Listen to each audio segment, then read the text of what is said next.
Buenas noches y Dios te bendiga. En esta noche queremos hablar un poco del libro de Génesis y de algunas cosas que quizás siempre leemos el libro de Génesis y no entendemos a veces lo que significan algunas cosas. Cosas que yo aprendo porque nadie más está aprendiendo y todos los días aprendemos cosas diferentes, ¿verdad? Entonces, lo primero que quiero hablar sobre el libro de Génesis, porque vamos a hablar de todos los libros de la Biblia. No ahora, claro que no, pero al paso vamos a ir aprendiendo. Y vamos a empezar con el libro de Génesis. La primera cosa es, ¿qué significa Génesis? Génesis significa origen, nacimiento o comienzo. Eso significa Génesis, origen, nacimiento o comienzo. Es lo que significa. El autor del libro del Génesis es Moisés, el profeta Moisés, el primer libertador que tuvo Israel, Moisés. El tema central, los inicios, la creación del mundo, el hombre, el pecado y los orígenes del pueblo de Dios. Israel, el que muchos hoy quieren decir que no es el pueblo de Israel. Bíblicamente el pueblo de Israel no puede desaparecer. Muchos dicen que sí. Hay hasta cristianos que dicen que el pueblo de Israel ya no existe. Un error grave. Muchos pagarán por eso allá en el juicio final.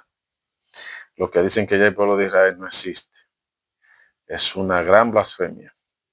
Porque si el pueblo de Israel no existe, entonces la palabra de Dios se cae. Las promesas que Dios hace no se rompen hasta el fin, ¿verdad? Muchos cristianos lo he oído decir que ya el pueblo de Israel no existe.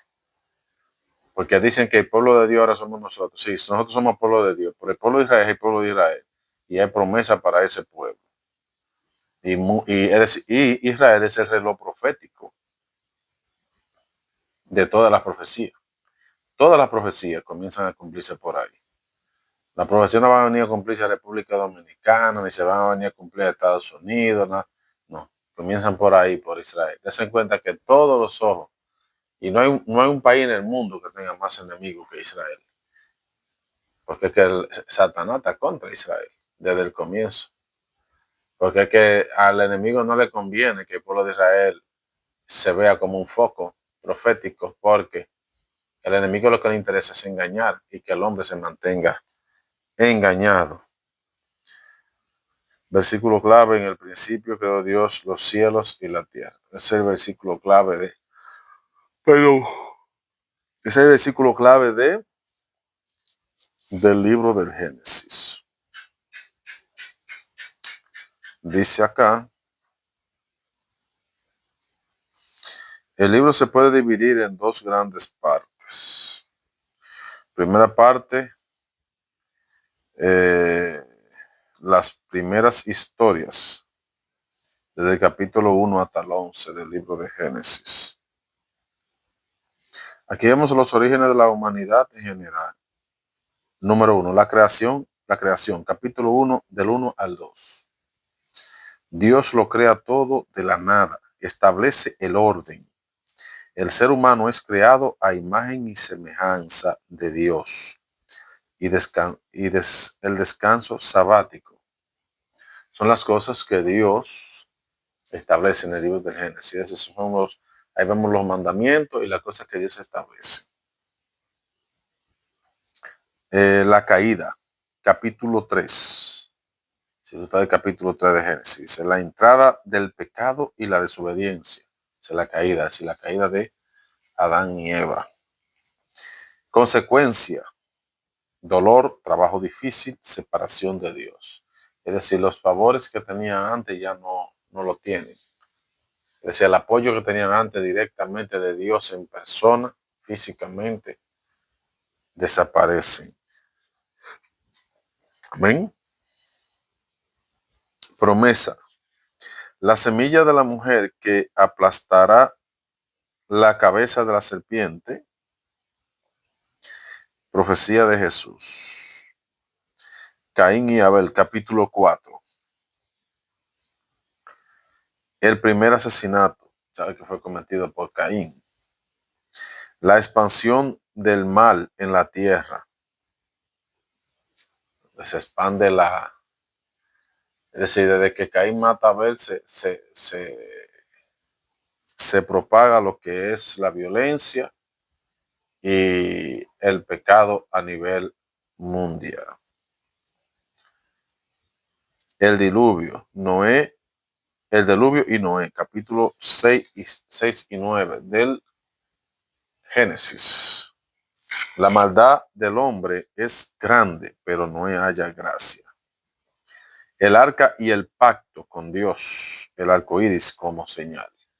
Ahí estamos en el área de lo que es el diluvio, Noé y esa generación de esa parte. La Torre de Babel, capítulo 11 del Génesis.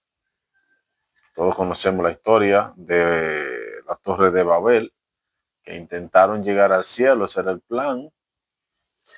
Amén. Y Dios confunde al hombre, dándole una lengua. Todo el mundo hablaba con una lengua diferente, se confundieron, nadie entendía a nadie, y ya ustedes saben que ahí se dispersa la cosa. El hombre queriendo ser como Dios. Confusión de lenguas y dispersión de las naciones. Ahí es que nacen todos los lenguajes que ustedes ven, español, americano, alemán. Ahí nacen los lenguajes en esa parte de la Torre de Babel. Amén. Segunda parte, la historia de los patriarcas, capítulo 2, del 12 al 50. Aquí Dios empieza a trabajar con una familia específica para bendecir todas las naciones. Ese es Israel. Aunque a muchos no les guste, voy y repito. Así Dios empieza a trabajar con una familia específica para bendecir a todas las naciones. Abraham, el padre de la fe. Todo viene por Abraham. Todo viene por ahí. Capítulo 12 al 25. El llamado. Vete de tu tierra y te haré una nación grande. El pacto, la tierra y una descendencia innumerable. Momento clave. La visita de los 3 hombres al sacrificio de Isaac, la compra de la sepultura. Amén. La nación grande de la que habla Dios ahí es Israel. Una nación que está dentro de un pacto que no va a morir hasta que Cristo venga. Ese pacto está vivo hasta el final. Amén. Gloria a Dios. Isaac, el hijo de la promesa, capítulo 25-26. Su nacimiento milagroso. Claro, porque Abraham y su señora eran unos ancianitos. Un milagro. Su matrimonio con Rebeca. El matrimonio de Isaac. Dios reafirma el pacto con él. Es decir, aparte de que hace el pacto con Abraham, lo reafirma con Isaac. Dios reafirma el pacto con él. Jacob, el que luchó con Dios. Capítulo 26, 27 y 36 de Génesis. El nombre cambia a Israel. Jacob. Primero era Jacob, luego el nombre cambia a Israel. Sus 12 hijos se convierten en las 12 tribus de Israel. Historia de Saúl y Raquel y Lea. Ya ustedes conocen la historia de Saúl, Raquel y Lea. Ya conocemos la historia de Raquel y Lea, lo que le hizo el caballero, el padre de Raquel y Lea, a Jacob, que lo engaña con la hija más vieja, Lea, pero no era Lea la que le gustaba a Jacob, le gustaba era esta muchacha, Raquel, y lo engaña. Y tiene que trabajar 7 años más por la pobre muchacha. Amén. Pero al final lo que uno quiere, pues lo que uno quiere tiene que luchar, y eso fue lo que Jacob hizo, luchó por lo que quería, hasta conseguir a su Raquel. José de la prisión al palacio, capítulo 37 y 50 del libro de Génesis. El sueño, el colorido manto y la traición de sus hermanos. Entonces sabemos que los sueños que hacía José eran sueños proféticos, sueños que se cumplían. Ahí vemos el ejemplo con el faraón, cuando él le dice de las espigas y de las vacas flacas. Amén. Vemos cómo se cumple el pie de la letra, que se pronunciaba 7 años de abundancia y 7 años de hambruna. Y ahí vemos cómo se cumplen esas profecías cuando José le habla al faraón. Es vendido como esclavo en Egipto. Fue vendido. Antes de todo eso, ¿verdad? De él decirle el significado de los sueños al faraón. Antes de eso, José fue vendido por sus hermanos, a los ismaelitas, que eran mercaderes, y fue llevado a Egipto, pero fue llevado con un plan divino, ¿no? Y llegó ahí, no fue para solamente sufrir, sino porque de ahí venía algo grande. Interpreta los sueños en la cárcel. Acuérdense que le interpreta los sueños el sueño al panadero y al de la copa.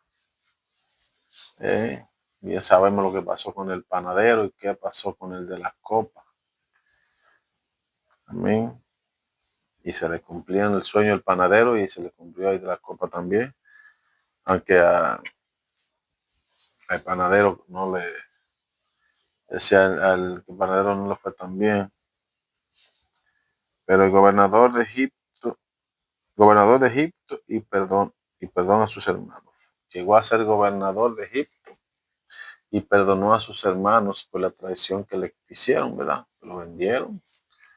Un hermano vende a otro hermano es un acto de traición grave. Gloria a Dios. Vosotros pensasteis mal contra mí, mas Dios lo encaminó a bien. Génesis 50, 20. Las lecciones principales. Dios es el creador y soberano. Todo existe porque Él lo decidió. Todo existe porque Dios lo decidió así. Amén. El problema del pecado separó al hombre de Dios, pero Dios ya tenía un plan de rescate. Amén. Dios nunca nos deja solo. No importa los problemas, las situaciones que vengan, por más difícil que tú veas lo que pase, aunque pase lo que pase contigo, Dios tiene un plan para sacarte de esa pesadilla. La fidelidad de Dios. A pesar de las fallas de los hombres, Dios cumple lo que promete. Es decir, porque tú falles, no es que Dios diga, no, ya este falló, te lo voy a dejar. No. Aunque tú falles, Dios tiene un plan. Dios no te va a dejar solo. Porque por eso es que siempre tenemos que mantenernos firmes y decirle a Dios, Señor, yo sé que fallé, pero yo confío en ti. Te pido que me perdones y guárdame de todo mal. Y que se cumpla tu propósito en mí. El perdón de la historia de José nos enseña que Dios puede transformar el dolor en bendición. Lo mismo que le decía. Dios puede, gloria a Dios, Dios puede hacer cosas maravillosas a través del perdón. Dios puede levantarte a través del perdón. Dios puede restaurar tu familia a través del perdón. Dios puede bendecirte a través del perdón. Pero debemos ser personas con un corazón conforme a Dios. Amén. Así que ya tú sabes, ora, no dejes de orar y mantente enfocado en que Dios es tu Salvador, Dios es tu guía y que Él nunca te abandonará ni te dejará solo. Papá Dios te bendiga y te guarde. Con ustedes ha estado José Bueno. Dios te bendiga y te guarde.